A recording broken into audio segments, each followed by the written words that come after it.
retired cowboy, lived alone for years, until 5 Apache gorgeous widows begged for shelter on his ranch.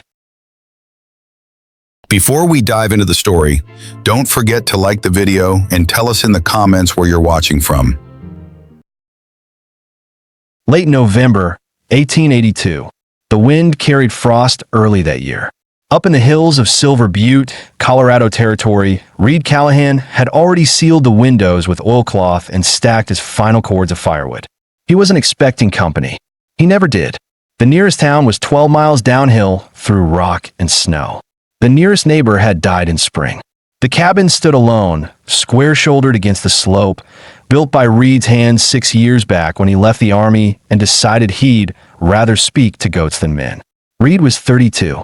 Before this, he'd worked as a translator, Apache, Spanish, Comanche, used by the military when they didn't want blood, just borders. But he'd seen blood anyway. Too much. He'd seen young women shot during raids, children shoved into wagons, old men left half buried in their own blankets. And when he tried to speak on it, nobody listened. So he left. Since then, silence had suited him. That afternoon, he'd been splitting logs behind the cabin. Thick spruce, still sap wet. His gloves were torn at the thumbs, and his boots had a crack in the left heel. He swung with clean rhythm, not for exercise, not to clear his mind, just because winter was long and would burn fast. He had a kettle heating on the stove and a haunch of goat meat waiting to stew when the quiet changed. It wasn't the wind. It was too steady. Reed froze mid-swing and listened. Footsteps. Several. Light. Cautious. Human. He moved around the side of the cabin, hand near the revolver on his belt, but not drawing yet. As he cleared the porch and stepped past the split-rail fence, he saw them. 5 women. They stood at the edge of the clearing where the snow met scrub. No horses. No wagon. Just feet red from cold, wrapped in rags.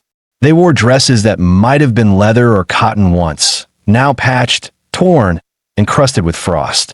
Blankets hung from their shoulders, barely covering what was left of dignity. One of them, the one in front, curvy build, dark hair tied back with sinew, took one step forward. Her mouth was dry, but her eyes held steady. Reed didn't move. The woman didn't beg. She spoke straight.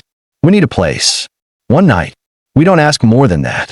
Reed looked at her, looked past her. He saw what she wasn't saying. The younger one behind her had a blood stain down her thigh. The tallest of them held her arm like something had been dislocated. One woman carried nothing but a cloth satchel. These weren't strays. These were survivors. Reed glanced toward the trees behind them. Nothing moved. No posse. No riders. He thought about the last time he let someone in. 3 years ago. A trapper who turned out to be running from debt, drank his stores, stole his mare, and left him tied in the barn for a day and a half. But these weren't men. These were Apache widows. He could see it in how they stood, proud, half wild, not broken but worn out. He opened the gate. Didn't say a word. They entered one by one. Slow, watching him as they passed. He caught the scent of blood and pine needles on their clothes. One of them, older than the rest, tall, broad-hipped, deep lines on her face, nodded once but didn't thank him. Inside the cabin, the fire was already low. Reed added a split log, moved the kettle over, and fetched 6 tin bowls from the shelf. He ladled what he had, stew from last night, thick with root vegetables and meat, and passed the bowls without comment. They sat in a circle near the hearth. Sayin, the one who had spoken, stayed on her knees near the fire, palms open toward the heat. Her dress was torn across the chest. Reed noticed the cut. It had been stitched once, then torn again. The skin beneath was sun-browned, damp with cold sweat. She didn't hide it, didn't seem to care. Reed felt his throat tighten. Not desire, not shame, just anger at whoever had done this. The youngest, Tala, though he didn't know her name yet, trembled as she drank. She made no sound, no tears, just quiet swallowing and wide, exhausted eyes. They hadn't come for charity. They had come because there was nowhere else. After supper, Reed handed them folded wool blankets. He didn't ask names, didn't offer small talk. That wasn't how you build trust with people who'd been hunted. He unrolled 2 extra bedrolls from the storage chest, made a place beside the stove. The floor was hard, but warmer than outside. He set down the last blanket near Sayan. She looked up at him. No fear, just calculation. Her eyes scanned his face, his posture, his belt. She knew he was armed, knew he was alone, knew what he could do if he wanted. But he didn't. He just walked away and sat by the window with his rifle across his lap, watching the dark outside in case someone else followed. Behind him, he heard them settle in. One woman started whispering in Apache, soft, gentle sounds. Another laughed, just once low and short. Sayan said something back, then quiet again. It sounded like home, or the echo of one. Reed didn't sleep that night. Not fully. He watched the door, listened to the crack of the fire, and tried not to think too hard about the fact that 5 strangers had entered his home and he wasn't scared. Not really. He felt something else. Responsibility. It sat in his chest, heavy as the snow on the roof. And he didn't turn them out. The morning came quiet and sharp. Reed was already up before the sun crested the ridge. He had slept in the chair by the window, boots on, rifle across his lap. His neck ached, but he didn't stretch. He listened first. Inside the cabin, all 5 women were still asleep. Blankets curled, breath even. The fire had gone to coals. One of them, Paya, the tall one with the hawkish eyes, lay closest to the door like a guard. Tala, the youngest, slept with her knees to her chest, face buried in her arms. The others were scattered across the floor, wrapped in wool and whatever scraps they carried in. Reed set the rifle aside and moved to the stove. He lit the fire slow, quiet, added water to the kettle. His hands worked without thought, habits older than fear. By the time the first light bled across the floorboards, Sayan stirred. She sat up on one elbow, hair loose around her neck, her deerskin dress wrinkled, still torn across the chest. She didn't cover herself. She watched him. Not shy, not forward, just watching, measuring. He met her gaze and gave a short nod. She stood. They didn't speak. Reed handed her a coffee tin. She understood, measured the grounds without asking. By the time the others woke, the scent of coffee filled the cabin. Steam rose from the tin mugs like breath in winter. They ate goat stew again. No one complained, not even the younger one. After breakfast, Sayan stepped outside without a word. The others followed. Reed stayed back, letting the door close. He watched them from the window. They didn't wander. They moved with purpose. Sayan checked the goat pen, whistled once to see how the animals responded. Kaya picked up a torn blanket from the porch rail, looked over the stitching, and sat down amended. Paya circled the cabin, eyes scanning the hills, as if expecting someone to come. Nolly dragged a water bucket toward the well without being asked. Tala just stood, hands to her mouth, breathing in the cold. None of them were guests. They were survivors. And survivors didn't sit still. Reed walked out and began splitting wood again. Sayan joined him before long. She didn't ask, just picked up kindling and stacked it beside the cabin. She moved slow, still sore but stubborn. Her dress clung to her legs as she bent. Damp from snow. The rip in her side slit was wider today, revealing more skin than she probably realized. Or maybe she did, but she never once looked at him to see if he noticed. She didn't need to. Midday came. The sun barely warmed the ground, but it cleared the frost from the roof. Inside, Reed brought out what little supplies he had: flour, salt, lard, a slab of dried pork. He sat on the table and watched as Nolly and Kaya began preparing dough. They worked like they'd done it 1,000 times. One kneaded, one cleaned the table. No chatter, just rhythm. He sat back, arms crossed. The questions were stacking now. Who were they? Where did they come from? Why now?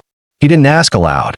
But late that afternoon, Sayan stood at the doorway while the others worked and finally gave him something. "We came from below Fort Garland," she said. "There was a raid. White ranchers. Drunken ones. Thought we were hiding warriors." She looked him in the eye. "We weren't." Reed didn't speak. He just looked at her face, bruised near the temple, the side of her neck red with old scrapes. "Most of us lost our men months ago," she continued. "But they don't care. Widow or not. They take." Reed nodded once. No sympathy in his face. Just understanding. "They burned our shelter. Took the little we had. We walked 5 days." Reed looked down. 5 days in that snow. No shoes. Sayan stepped further in. "We saw your smoke. From up the ridge. Figure a man lived here alone, but we'd never have risked it. He stared at her a moment. You guessed right, he said. She gave the smallest smile, then dropped it. We won't stay long. Just long enough to walk again. That part, Reed didn't respond to. That evening, he brought out extra tools from the shed. A second axe. Nails. Rope. He didn't explain. Just set them out. By dusk, Paya had patched the back gate. Kaya had stitched a torn curtain. Nolly had fixed the door latch. And Reed found himself sitting on the porch with his coffee, watching them move like they'd always belonged there. Not once did any of them ask what he expected in return. Not once did he offer rules. Sayan passed him once on her way inside. Her hip brushed his knee, not by accident, not exactly on purpose either. Their eyes met again. That night, all 5 women slept indoors. Blankets spread closer to the stove. Tala curled beside Kaya. Paya slept by the door again, arms crossed over her chest. Nolly lay flat on her back, eyes open in the dark. Sayan took the far end, nearest the chair where Reed sat again. She didn't sleep immediately. She lay on her side, facing him. I know what men expect, she said, voice low. Reed said nothing. I know what people will say if we stay too long. Still, he didn't answer. She studied his face, the scar near his left eye, the tension in his shoulders. Then she nodded once to herself and rolled over. Reed sat there a long while, staring at the door, then the fire, then at her back beneath the blanket. And for the first time in years, he didn't feel like he was guarding something. He felt like he was part of it, and he didn't turn them away. Snow came heavy that night, muffling the land in white silence. By morning, the world outside was still. No wind, no prints, no sound. Just drifts along the rails and a low gray sky that hadn't broken since dawn. Inside the cabin, the air was warm but tight. The fire had burned down low again. The smell of boiled coffee lingered. Wood crackled faintly. Nobody had spoken yet. Reed sat at the table, sharpening a blade. The sound of the whetstone, slow, deliberate, matched his breath. Across the room, Sayan stood near the stove, adding more water to the kettle. Her dress clung to her legs, damp from brushing past snow on the porch earlier. She hadn't asked before going out, just took the bucket and returned with it full. The others moved about quietly. Kaya swept near the hearth. Tala was folding a blanket. Paya, still watchful, examined the edge of a window for air leaks. Nolly stood near the door, arms crossed, as if deciding whether she could risk stepping out again. Sayan spoke first. You get visits from town? Reed didn't lift his eyes. No. She waited. Someone bring you goods? I go down once a month. When? He looked up now. Not until after the thaw. She nodded once. That told her what she needed. No one would be checking in. No surprises. If anything happened out here, no one would know until spring. She returned to the stove. Reed noticed the way she moved, still sore but strong. Her shoulders bore tension, but not fatigue. This wasn't a woman recovering from rest. This was a woman who hadn't had any. Not in weeks. Maybe months. When breakfast ended, Reed brought out a map from the small chest near his bed, unfolded it on the table. It was worn, stained from oil and rain, edges fraying. He pointed to the valley below Silver Butte. There's a trail down to Carson's Fork. You follow the river south, you'll hit some outposts. Sayan stepped closer. You want us gone? He met her eyes. I'm showing you the way in case you still plan to leave. She leaned her hands on the edge of the table, close enough that her fingers brushed the edge of the blade he'd just sharpened. We would have kept walking, she said. But the youngest, she gestured slightly toward Tala, who sat by the fire tying a strip of cloth around her foot. She can't anymore. The wound's older than we told you.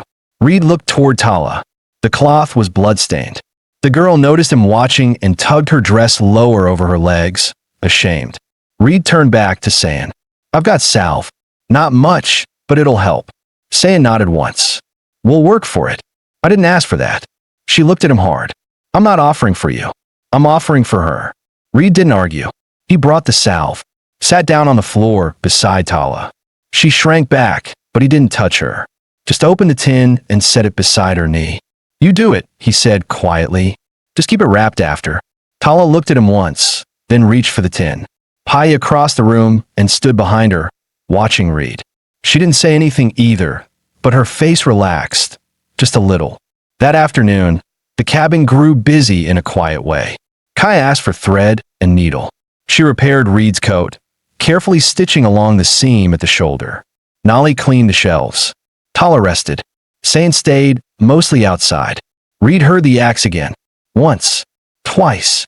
He stood and stepped onto the porch. She was splitting kindling near the side shed, her breath rising in clouds. Her dress was soaked near the waist from kneeling in snow. The tear along her chest hadn't been mended. It hung low, exposing the upper swell of her breasts. She didn't notice him watching, or didn't care. Reed walked over and set a fresh log on the stump. That blade's too light, he said. Sane gave a grunt. It works. He handed her a heavier axe. She took it, adjusted her grip, brought it down clean and fast, the kind of swing that came from years of doing it for survival, not pride. Reed nodded once. You from White Mountain? Sane paused, sweat already rising at her collarbone. No, she said, near Fort Apache, before it all turned. That filled in what had been missing. The accent, the way she carried herself, not tribal nobility, not valley farmer's wife either. Somewhere between. She looked up. You worked with the army? Used to. They send you here? No. I left. She didn't ask why. That told Reed she already had a good idea. They finished splitting and carried the kindling inside together. That night it snowed again. Reed cooked fresh meat, rabbit, caught earlier that week. Nolly added herbs she'd found by the shed. The scent warmed the cabin more than the fire. After they ate, the room settled into quiet. Not heavy, not awkward. Sane sat nearest the fire. Her legs stretched long, one knee bent. The tear in her dress shifted when she moved, revealing more of her inner thigh. Reed noticed, but she didn't adjust it. He didn't stare. He looked once, then away. She looked at him, not shy, not offering, just seeing if he'd flinch. He didn't. Later, when the others were asleep, Sane stood and poured herself a small cup of water. She didn't drink it, just held it, standing in the doorway between firelight and shadow. You're not like the others, she said. Reed didn't move from his seat. I've met quiet men, she went on, and I've met patient ones, but most still expect something in return, sooner or later. He met her eyes. Do you? Sane watched him, long enough that her face softened. I don't know what I expect, she said finally, but I'm not afraid. She stepped closer, close enough that he could feel her body heat. Her dress clung to her curves, her chest rising and falling steady. Her face was marked by travel and smoke, but there was beauty there. Not fragile beauty, stubborn beauty. Earned. Reed didn't touch her, didn't speak. She stood there 1 second longer, then turned and laid back down in her spot. He stared at the fire. He didn't know if it was trust building or temptation growing, but he didn't want them to leave anymore. Not even one of them. And the thought scared him more than it should have. The next morning, Reed found himself waking earlier than usual. He hadn't meant to fall asleep, but sometime in the night, the fire died low and the chill crept into his bones. The smell of wood smoke lingered thick in the air. He sat up in the chair by the stove and stretched his neck, then scanned the cabin. They were all still there. Sane was curled on her side, face turned toward the coals. Paya, as always, lay nearest the door. Kaya had shifted in her sleep, arms stretched across Tala's legs like a protective gesture. Nolly slept on her back, hands folded neatly on her chest. None of them stirred. Reed stood slowly, walked to the stove, and stoked the fire back to life. He kept his movements quiet, but as he poured water into the kettle, he heard Sane rise. She stepped beside him silently, close enough that their shoulders brushed. Her voice came low. I thought you'd be gone when we woke. I don't go far. She looked at him. You always stay on the edge like this. He didn't answer. Outside, it was still snowing. Thin now, the kind that would keep falling until the land gave in. Sane poured 2 tin cups of coffee and handed him one. She didn't ask for permission, just handed it over like they'd done this 100 times. Reed drank, then finally asked the thing he hadn't yet. You said bounty men hit your shelter. What happened after? Sane sipped. They came at night. Claimed they were looking for 2 men who'd taken horses near Canyon Hollow. No proof, just guns and drink. Her jaw tightened. They beat Paya first. Said she mouthed off. then took Nolly's bag. We had food. Not much. They took it all anyway. Reed glanced at Nolly, who was still sleeping, her face calm now but bruised faintly beneath the eye. They burned everything, Sayan added. Didn't kill us. Said we were lucky. You weren't with a tribe? She shook her head. No tribe claims widows without status. And we didn't have men left to speak for us. Reed nodded slowly. That was something he understood better than most. In frontier justice, protection came not from law, but from who stood beside you. After breakfast, Reed walked out to check the traps. Snow had coated the valley, but the sky was clearing. He followed the trail down toward the edge of the creek. Caught a rabbit, a squirrel, enough for stew, maybe a roast if they stretched it. He returned by mid-morning. When he came over the ridge, he paused. The cabin didn't look the same. There was smoke from the chimney, but also a second line of smoke curling behind the shed.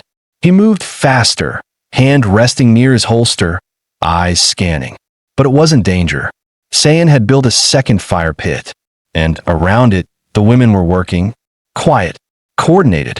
Nolly was boiling cloth in a tin bucket. Kaya was cleaning out rabbit skins with a bone scraper. Tala sat wrapped in blankets beside the fire, her foot bandaged tighter than before, and a faint smile on her lips as she watched them. Paya stood when she saw Reed, but didn't speak, just nodded once. He nodded back.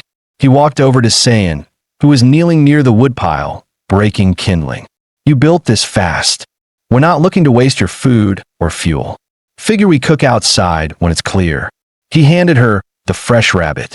She looked up at him, surprised. You didn't have to do that, she said. You didn't have to stay, he replied. That night, they ate better than before. Rabbit stew with a bit of crushed pepper Sayan had pulled from a hidden pouch she kept tied beneath her skirt. It was the first time they all sat together, at the same table.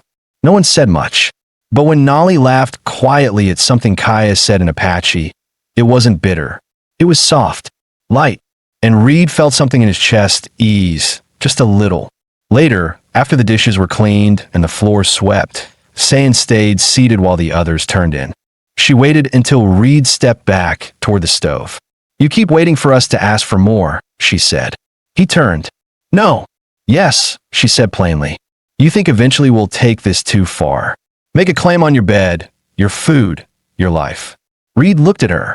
I don't think that. Then what do you think? He didn't answer right away. She stood, walked over. The firelight caught her face, the faint scar above her lip, the curve of her neckline, still exposed from the torn dress she never bothered to repair. I know what men see when they look at me now, she said. I know what they want. Reed's throat tightened. Not from lust. From something older. Deeper. I'm not like them, he said low. I know, she replied. That's the problem. They stood there close, the air thick between them. She raised a hand, just slightly, and pressed it flat to his chest. Her fingers were cold. His heart beat steady under her palm. Reed didn't move, but he didn't stop her. She leaned up, slow, and kissed him. It wasn't rushed. It wasn't shy. Her mouth was warm, patient, and searching. When she pulled back, she didn't explain. She didn't apologize. She just whispered, "Good night," and went to her bedroll. Reed stood still. He didn't sleep for a long time, but for the first time, he didn't guard the door. He watched her back rise and fall with her breath, and felt like maybe, for once, he wasn't waiting to be alone again. The days that followed moved slow but full. The snow eased for a time. The wind still cut sharp in the mornings, but the sky opened wide, and the light stayed longer past dusk. It gave the cabin and those inside it a rhythm. Wake, work, warm, sleep, and in between, something unspoken began to settle in. They were no longer just surviving. They were existing. Sayan didn't speak of the kiss again. Neither did Reed. But something had shifted. She moved more freely now, closer, more deliberate in how she stood near him, how she handed him tools, how her fingers brushed his arm and lingered just long enough to say, I remember. You didn't push me. I see you. And Reed? He didn't flinch. He didn't speak more than usual. But every time she passed, his eyes followed just for a second.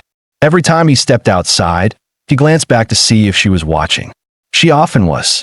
That morning, Reed rode down into the lower pass for the first time in weeks. He needed salt, needed to check the line of his traps that ran near the aspen grove. He left before sunrise. The others were still stirring. Sayin was the only one who met his eyes before he left. She didn't ask where he was going. She just held his coat steady while he pulled it on and then adjusted the collar gently, without a word. He rode out with the sun rising behind him, cutting light across the snow. By the time he returned in the early afternoon, the cabin looked different. Smoke still rose. The shed door had been patched. Firewood had been neatly stacked against the cabin wall. But it was something else, the air, the quiet. He felt it before he saw it. Something had happened. He stepped down from the saddle, scanned the yard. Then the door opened. Paya stood in the doorway, arms folded. "We had a visitor," she said. Reed felt his jaw tighten. "Who?" "White man. Mid-30s. Wore a deputy star, but no horse. From town." "No." Said he was passing through from Wolf Hollow. Claimed he was looking for 2 stolen mules. Reed stepped past her into the cabin. The other women were seated. All looked calm, except Tala, whose eyes were red. She had been crying, but not now. Sayin was by the window, arms crossed. "He wasn't here for mules," Sayin said. "He saw us through the trees. Came asking questions. Where we were from. If we were legal." Reed's voice came low. "He touched any of you?" Sayin shook her head. "He asked why we were here. Said we must be under someone's authority." "What did you say?" "That you were our employer. That we cook and clean for a roof and bread. That we weren't prisoners. That he could ride on." Reed looked at the table. A ring of wet snow marked where the man had set a cup. His cup. He stepped out onto the porch, scanned the trees. Nothing moved. No boot prints near the fence anymore, blown over by wind or swept. But the feeling didn't pass. He stayed outside most of the afternoon, chopping wood, watching the ridge. Eyes narrowed. Sayin came to him just before dusk. She didn't speak right away, just leaned against the post beside him. "We should go," she said finally. "No," Reed said. She blinked. He could bring more men. More questions. If he was going to, Reed replied, he wouldn't have come alone the first time. Sayin folded her arms. "You think we're safe here?" "I think we're safer than out there." She was quiet for a while. Then, Tala panicked when he asked her name. Froze. Almost cried. He saw it. He saw she was scared. I lied fast enough, but it shook her. "She's young," Reed said, "and she's been hunted before." Sayin turned to face him. "She's not the only one." Reed nodded. "I know." That night, the fire burned longer than usual. Reed stayed awake near the door. Paya stayed up too, sharpening a knife. Sayin rested near the window, eyes open. No one said it, but the whole cabin felt it. The outside world had noticed them. They weren't invisible anymore. But still, no one ran. The next morning, Reed took Tala with him to the shed. Just the two of them. He showed her how to tighten a brace on the door latch, how to line the traps, how to read signs in the snow, broken twigs, prints, changes in wind. She said little, but her hands stopped trembling. When they came back in, Tala looked at Sayin and gave a small nod. Later, while the others cleaned hides and mended seams, Reed and Sayin went behind the cabin. She handed him a cup of boiled root tea. He took it. "I was wrong," she said. "About what?" "Thinking we'd be a burden if we stayed too long." "You weren't." She looked at him carefully. "Are we now?" Reed didn't speak right away. He reached out, slow, careful, and brushed a lock of hair from her cheek. Then, still quiet, said no. She leaned in and kissed him again. It lasted longer this time. Neither of them looked around to see if anyone was watching. And this time, she didn't walk away afterward. She stayed beside him, her hand in his coat pocket, her shoulder against his arm, both of them watching the woods in silence.